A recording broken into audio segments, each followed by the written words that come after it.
Yo! Wow.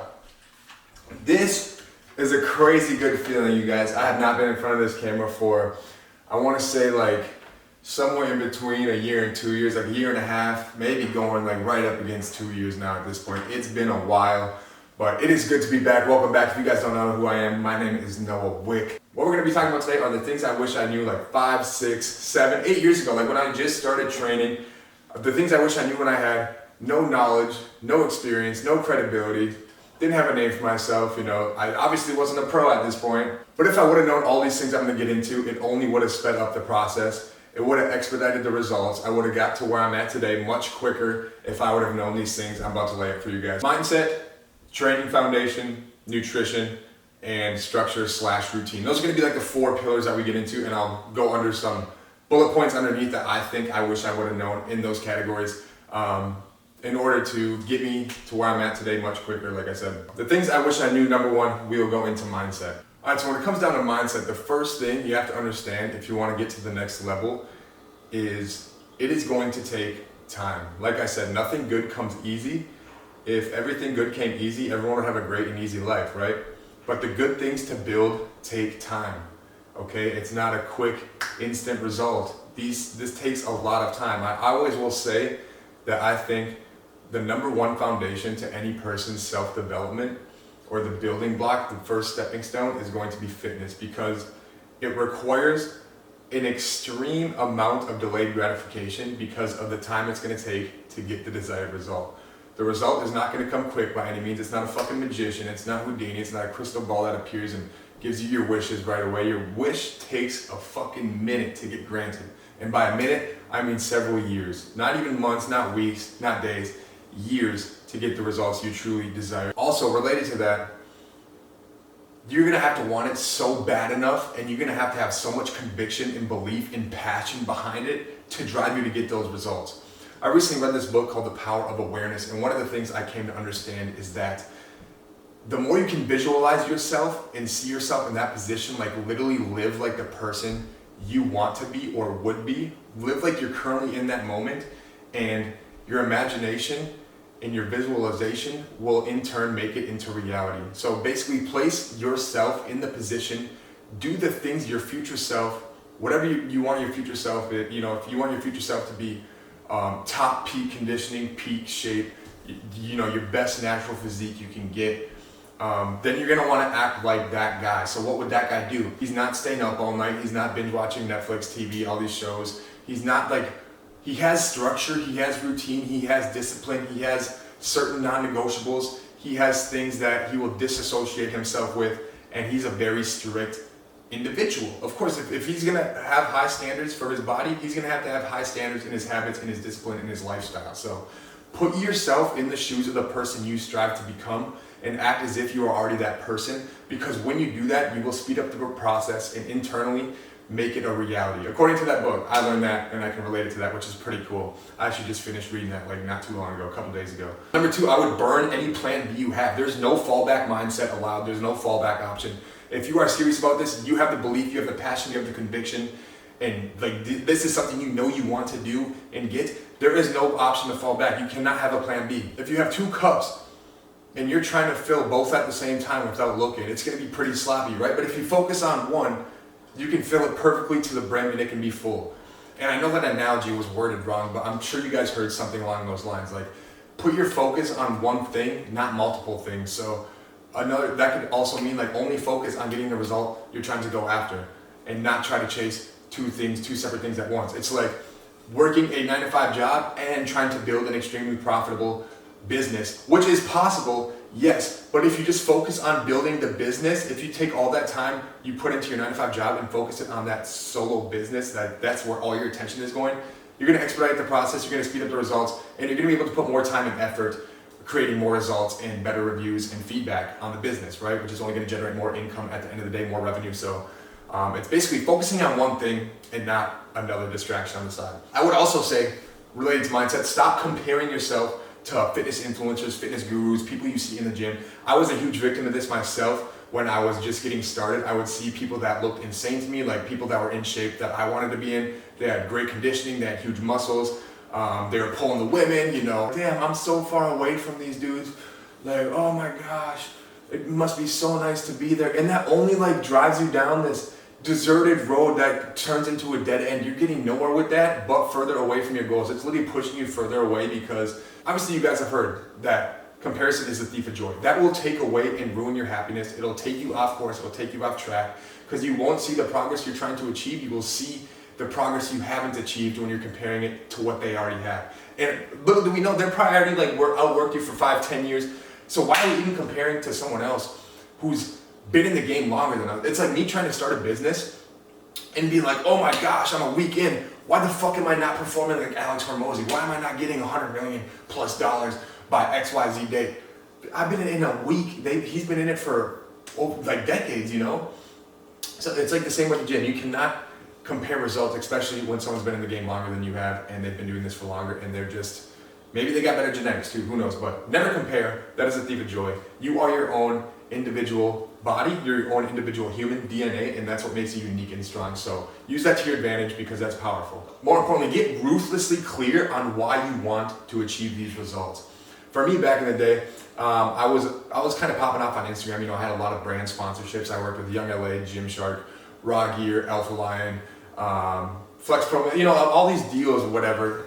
But I found out at the end of the day that has nothing to do with it. So when I was chasing the next level physique, when I was going to become a natural pro bodybuilder, when I was shooting for the stars, it was not for likes. Of course that helped me in my Instagram page, and I thought, you know, this will help me a little bit, but my main focus was on building discipline, was on building resilience, was on mentally challenging myself and my capabilities to see what I'm capable of. Like, I wanted to go through hard shit because I know that builds character, and then it makes the harder shit even easier when that comes up in life, because life is never easy. It's never just at an equilibrium, smooth ride, smooth stay on. I always think it's like the stock market, the stock graph. It goes up and down in waves. If you're at your lowest to low, get ready for your highest to high. If you're at your highest to high, get ready for your lowest to low. It's never just gonna be smooth, flat coastline sailing. Everyone knows this. Get clear on why, and mine was for discipline, control, building resilience, building that mental resilience, that mental toughness, just pushing myself to the limit because I wanted to see what I was capable of. I wanted to go through the struggle, through the challenges, because I knew it would help build me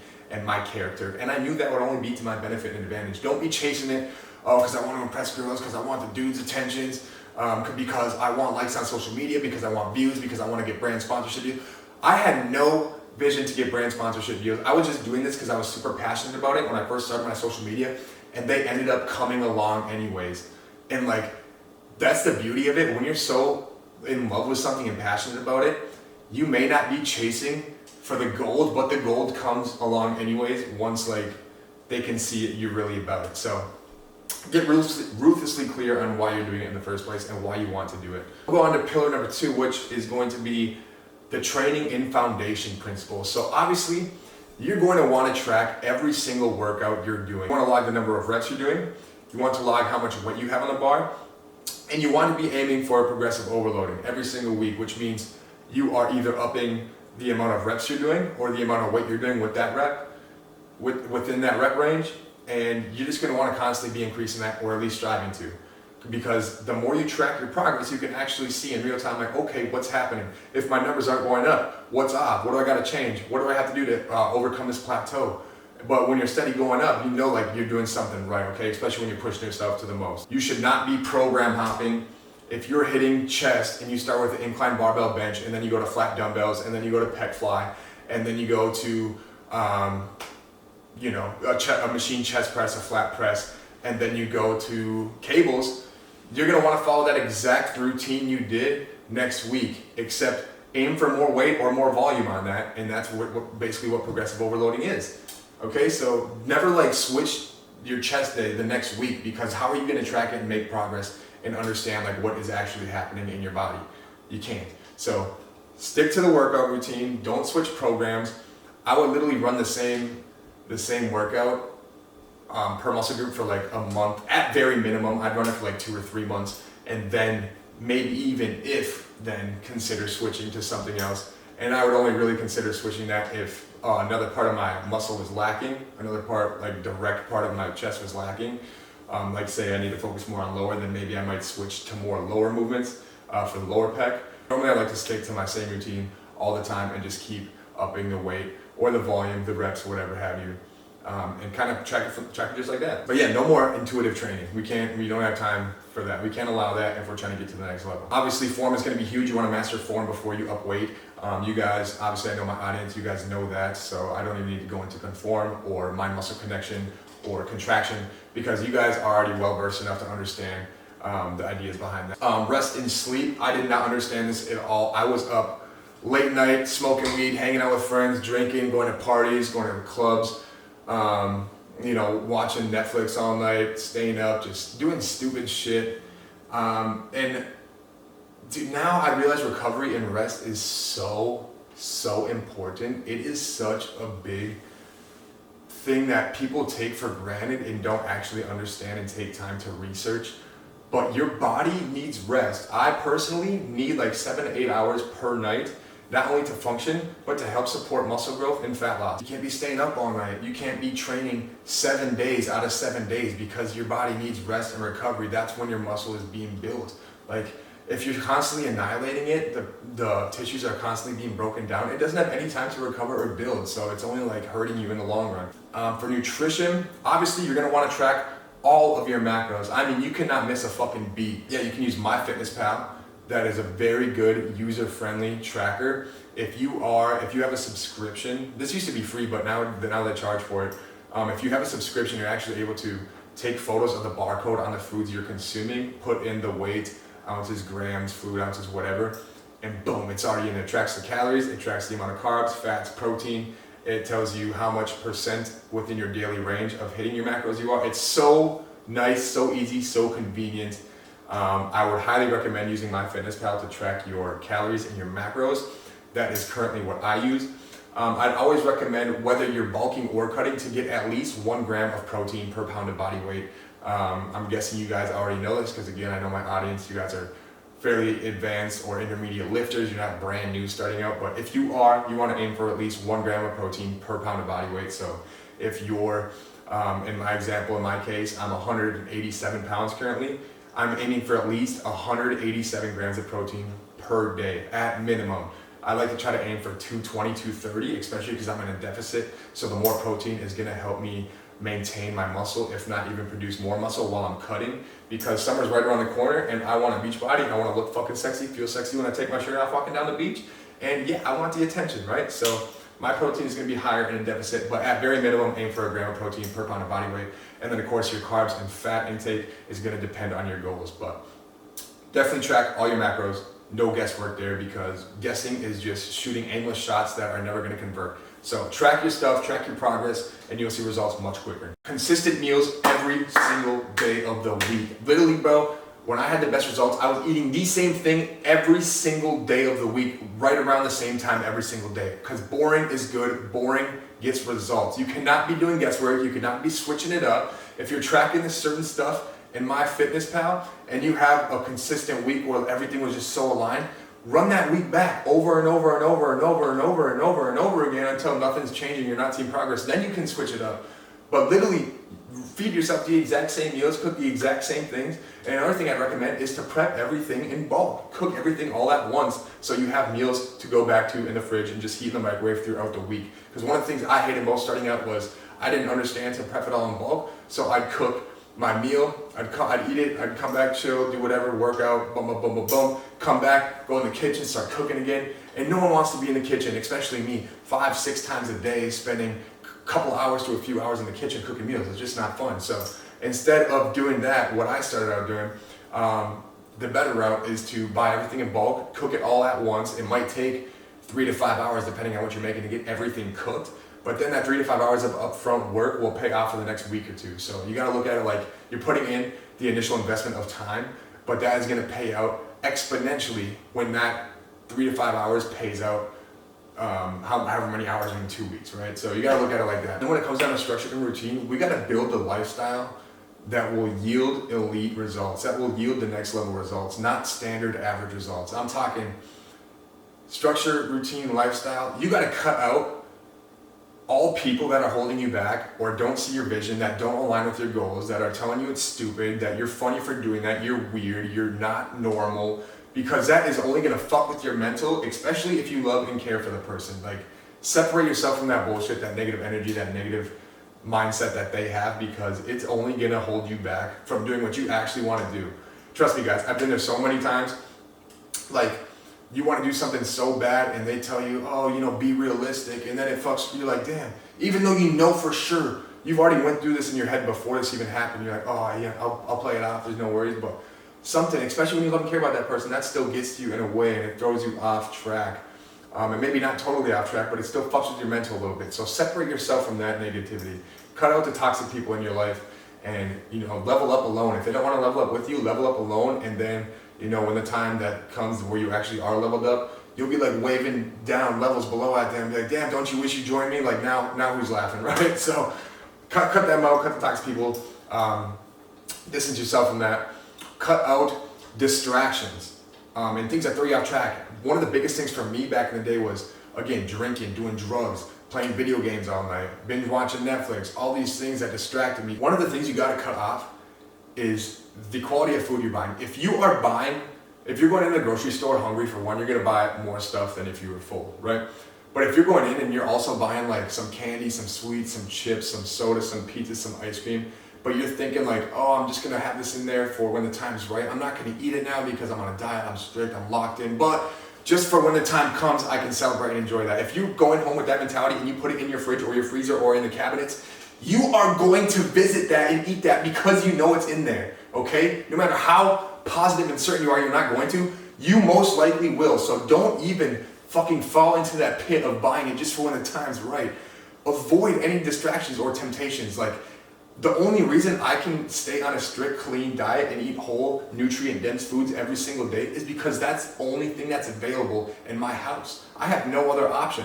Unless I want to go to the store and buy some bullshit food, which I'm not going to, because why the fuck would I? But if I had it in my fridge or my freezer or my cupboard, you know, one day I could be caught slipping and reaching in there just because, oh, I want to taste this, you know, I only have a little bit, and then I end up eating the whole fucking bag and don't track it or count it or nothing, and then it's just a bad cycle. So don't even surround yourself near that stuff. Just like the negative people, don't surround yourself around negative food, because it'll only be easier to fall off. Wake up time, morning routine, you need to be consistent with the time you're waking up at. Again, when I was up all night, I would sleep in very late. I have no structure, no routine throughout the day. I'd wake up with no intention, with no purpose, and I'd just be running around in circles, feeling like a fucking idiot and someone who's getting nowhere. So when you wake up with a plan that is set for the day, you are going to attack that plan. You move with intention. You wake up, you get active, you get movement, you build some momentum nice and early, bright and early in the morning, and so that sets the tone for the day, and then momentum carries on and carries on and carries on. And that's how you win the day. You need structure, you need a daily routine, you need a morning routine, and you need to get consistent sleep. You need to fall asleep at the same time every night and wake up at the same time every day. I mean, you don't need to, but it's something I wish I would have done to speed up the process. It will help a lot in the long run, trust me. I guess on the last one I end off on is, you can't be fucking winging this. If you're serious, there is no room to wing this, okay? So the only things you should be focused on, like so clear on that you need to be hitting every day, is your hydration, your training, your calorie intake, your macros, your diet, and your recovery. That is all you need to worry about on a day-to-day basis if you are serious about taking this to the next level. Don't worry about anything else. Maybe a nice journal reflection on the day, like what went good, what went bad, what do I wish I would have done different, what could I have done better. Things like that will only help you understand how to attack it differently next time and better next time. So honestly, that's really all I got for you guys right now. I don't know. I went off on a rant, but I hope you guys found that valuable. Again, these are the things I wish I knew back years ago that would have got me to where I'm at today much quicker. Feel free to shoot me a DM on Instagram, we'll chop it up. Follow my Instagram at noah.wick, and we'll be making more videos from now on. We're coming back on the YouTube game stronger than ever, so I look forward to seeing you guys and being in touch, having some communication between you guys, and just building a community of people who want to take it to the next level on here. I know we got some hungry motherfuckers out there, and we're all going to be in this together, leveling up the wolf pack. So let's get after it. Happy Friday, by the way. It is Good Friday. I hope you guys have a wonderful weekend, and we'll see you soon. All right, deuces.